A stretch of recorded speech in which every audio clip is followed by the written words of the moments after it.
6 unit bangunan di Gampong Atek Pahlawan, Kecamatan Baitur Rahman, Banda Aceh, ludes terbakar. Kebakaran diduga terjadi akibat arus pendek listrik.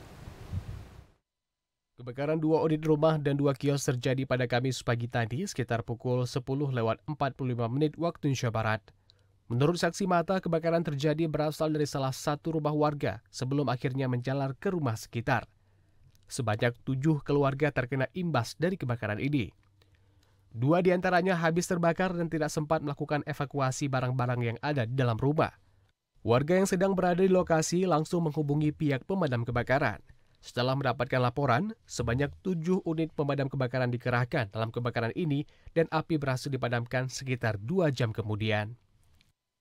Jadi unit armada yang kita kerahkan ada 6 unit dan di backup dengan 1 unit armada kebakaran dari Aceh Besar. 2 unit rumah itu terbakar habis, 2 unit imbas, dan ada 2 kios yang terbakar. Terkait korban, sampai saat ini kita belum mendapatkan info yang pasti. Itu dari 2 rumah ini ditambah dengan rumah yang rusak ringan itu ada sekitar 7 kakak. Ya, itu data informasi yang sementara yang kita terima. Beruntung tidak ada korban jiwa dalam peristiwa ini, korban yang terimbas akan dilakukan pendataan oleh petugas terkait. Saat ini para korban sementara waktu mengungsi ke rumah tetangga dan kerabat terdekat. Dari Banda Aceh, Tim Liputan TVRI Aceh melaporkan.